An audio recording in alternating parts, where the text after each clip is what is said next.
आज पास्टर जेतेबेले प्रभु जीशुଙ୍କ विषय बार बार माने जीशुଙ୍କର उपनाम दयार सागर कहूथिले तो आम दिन प्रतिदिन जीवन रे प्रभु जीशुଙ୍କର केते दया पाई थाउ आ सेटा आमे समस्तको सामना रे समस्तको आगरे प्रकाश करिबार आवश्यक अछि जाते समस्तଙ୍କର विश्वास बढ़े तो सेति पई मु गोटे बेसी दिन आगर छोट एक घटना कहवाक जाऊँगी मोर जितेबले नुआ नुआ बाहा होइथिला 2000 साल रे मु बाहा हेली एवं 6 मास पर्यंत मु उदयगिरी रे ग्राम रे सासु मां को पाखरे थिली आउ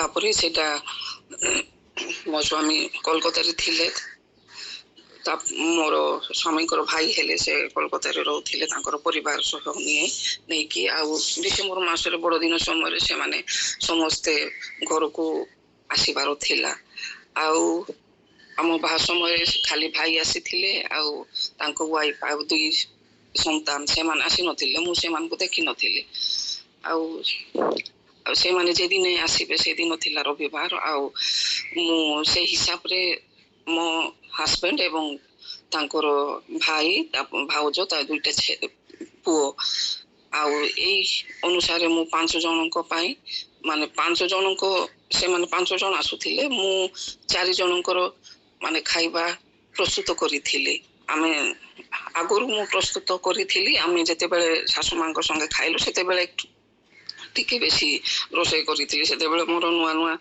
बाहाघर हेइथिला एते मोर आइडिया नथिला आ मु से पिला माने छोट छोट थिबे बोली मु पिला दुईटा पिला को गुटे मनीष धरि कि मु से मानकर माने 4 जनकर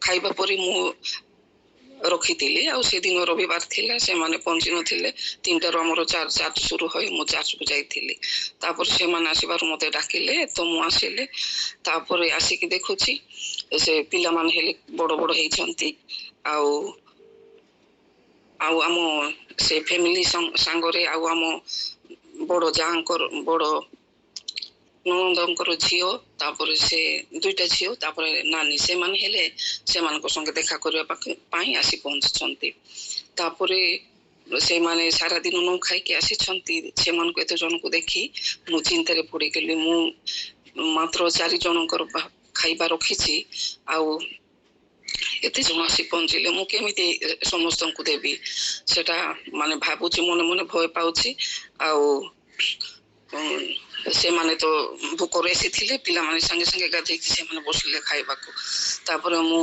देबा को स्टार्ट करली पिला मांग प्रथमे देली तापर मु भाबुची मो हस्बैंड को मु आस्ते करी कहिबी से जे हाते पोरे आउथरे मु रांधिले से खाइबो ताको मु मना करी देबी समस्त तो हबनी सेटा मु भाबुची तापर पिला मन को पोरे मोर हस्बैंड आसिकी गाधे कि आसिकी से बसी पड़ला खाइबा पाई आ समस्त आगरे मु कहि पारेलिनी किछि ता कहले खाइबा को देले एमिति करी कि जणे पर जणे से माने गाधे खाती आसिकी खाइले मु जण जण को पाई खाइबा को बाहर करूची आ देउची आ मोर खाइबार थिला 4 जनक पाई किंतु सेटे प्राय 6-7 जन खाइले सेटा कि भाबे हेला सेटा केवल मात्र प्रभु जीशु को अनुग्रह रो हेला आ से दिन हेला हेला हेला तापरे आ गुटे दिन जेते बेले एठे आमे आसिकी थिलु मोर बड़ झियो जन्मी थिला तार 9 मास बयस हेतिला सेते बेले आ थोरे आमे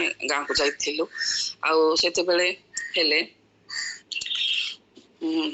आमे सकाळे रांधी की खाई की आ राति पाई से खाइबा को टिके छाड़ी की आमे जाइथिलु हम ननंद को घर को देखा करबा पाई तापरे सेते बेले झियो छोट थिला सियारे नुआ लोकन को देखि कहा पाखो हेले जाउ नथिला ताकू सकाळे रांधी की ताकू से कॉल करी की नै की जाई की से रास्ता रे से आम ननंद को घर आड़ को से गाड़ी हेले जाए ना से चली चली जाई जीवा को पड़ी थिला तापरे आउ चली चली आसीबा को पड़ी थिला झियो सेते बेले तांको बापा कॉल को मते जाउ नथिला तापरे मु बेसी क्लांत हो पड़ी थिली तापरे आसी के घरे देखुची जे आउ मोर छोट ननंद तांकर मान ସେମାନେ 3 ଜଣ ଆସିକି ପହଞ୍ଚିଛନ୍ତି।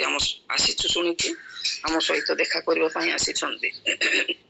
ତାପରେ ମୁଁ ଏତେ କ୍ଳାନ୍ତ ହୋଇଛି, ଆଉ ଯାଇକି ସନ୍ଧ୍ୟାବେଳେ ପହଞ୍ଚିକି ଆଉ ଥରେ ମୁଁ ରୋଷେଇ କରିବାକୁ ମୋର ଶକ୍ତି ନଥିଲା। ତାପରେ ମୁଁ ମୋ ହଜବେଣ୍ଡକୁ କହିଲି, ଆମେ ତ ସିଆଡ଼େ ଖାଇକି ଆସିଛୁ, ଆମେ ଖାଇବା ନାହିଁ, ଆମର ଯେ ଖାଇବାର 3 ଜଣଙ୍କର ଥିଲା ସେଇଟା ସେ 4 ଜଣଙ୍କୁ, ମାଆଙ୍କୁ ଏବଂ ସେମାନେ 3 ଜଣଙ୍କୁ ଟିକେ ଅଳ୍ପ ଅଳ୍ପ କରି ମୁଁ ଦେଇଦେବି କହିଲି। ତାପରେ ଆମ ହଜବେଣ୍ଡ ହେଲେ କହିଲେ ହଁ ଠିକ୍ ଅଛି। ତାପରେ ମୁଁ ସେଇଟା ଭାବିକି ଚୁପ୍ କରି ବସି ରହିଲି। ତାପରେ ରାତିରେ ଖାଇବା ବେଳକୁ ମୁଁ ଯେତେବେଳକୁ ବାଢ଼ିବାକୁ ଯାଉଛି, ତାପରେ 4 ଜଣଙ୍କ ପାଇଁ ବାଢ଼ିଲି। ତାପରେ ଆଉ ମାନେ ଖାଉ ମାନେ ଭାତ ରହିଛି ତ ମୋ ହଜବେଣ୍ଡଙ୍କ ପାଇଁ ହେଲେ ବାଢ଼ିଲେ।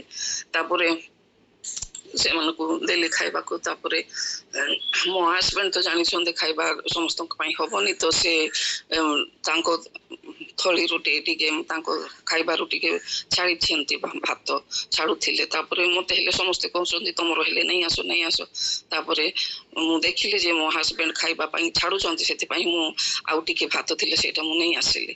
ତାପରେ ଦେଖିଲି ଯେଟା 3 ଜଣଙ୍କ ପାଇଁ ଥିଲା ସେଇଟା ମାନେ ଆମେ 6 ଜଣ ଖାଇଲୁ। ଏମିତି ଈଶ୍ୱର ଦୟାର ସାଗର ଯେତେବେଳେ ଆମର ପ୍ରୟୋଜନ ସେତେବେଳେ ଅଦ୍ଭୁତ ଭାବରେ ଆମମାନଙ୍କୁ ସାହାଯ୍ୟ କରିଥାନ୍ତି। ଆଉ ଏଇଠୁ ମୁଁ ମାନେ ଈଶ୍ୱରଙ୍କ ଠାରେ ମୋର ଭରସା ବିଶ୍ୱାସ ବଢ଼ିଲା ଯେ ପ୍ରଭୁ ମୋତେ ଏତେ ଭଲ ପାଆନ୍ତି, ମୋର ଯେତେବେଳେ ଯାହା ଆବଶ୍ୟକ ସେଇଟା ସେତେବେଳେ ଯୋଗାଇ ଦେଇଥାନ୍ତି। ସେଦିନ ଅଦ୍ଭୁତ ଭାବରେ ମୋର ମାନ ସମ୍ମାନ ହେଲେ, ପ୍ରଭୁ ରକ୍ଷା କଲେ। ସେମାନେ ବାହାରୁ ଦୂରରୁ ଆସୁଥିଲେ, ସେଇଟା ଜାଣିକି ମଧ୍ୟ ମୁଁ ଖାଇବା ପ୍ରସ୍ତୁତ କରିକି ରଖିନି। ଏଇଟା ମୁଁ ନିନ୍ଦା ପାଇଥାନ୍ତି, ଆଉ କଥା ହେଲେ ଶୁଣିବାକୁ ପଡ଼ିଥାନ୍ତା, କିନ୍ତୁ ପ୍ରଭୁ ମୋତେ ଅନୁଗ୍ରହ କଲେ ଆଉ ସମସ୍ତଙ୍କୁ ପାଇଁ ଖାଇବା ଆଭେଲେବଲ୍ କରିଦେଲେ ଏବଂ ମୁଁ ଈଶ୍ୱରଙ୍କର ଗୌରବ କରିପାରିଲି। ଆଉ ସେଇ ଭାବେ ଆମେ ସମସ୍ତେ ଈଶ୍ୱରଙ୍କ ଉପରେ ଭରସା କରିଲେ ଈଶ୍ୱର ଆମ ସମସ୍ତଙ୍କୁ ଦିନ ପ୍ରତିଦିନ ଜୀବନେ ଏଇ ଭାବେ ସାହାଯ୍ୟ କରନ୍ତି। ପ୍ରଭୁ ଯୀଶୁଙ୍କର ମହାନାମ ଯୁଗେ ଯୁଗେ ଧନ୍ୟ ହେଉ। ସେ ସତରେ ଦୟାର ସାଗର, କରୁଣାମୟ, ତାଙ୍କ ପରି ଆଉ କେହି ନାହିଁ। ତାଙ୍କ ଉପରେ ଆମେ ଭରସା ରଖିଛୁ। ଈଶ୍ୱର ଆମମାନଙ୍କୁ ମନୋନୀତ କରିଅଛନ୍ତି, ସେଥିପାଇଁ ଈଶ୍ୱରଙ୍କ ମହାନାମ ଯୁଗେ ଯୁଗେ ଧନ୍ୟ ହେଉ। ଆମେନ୍।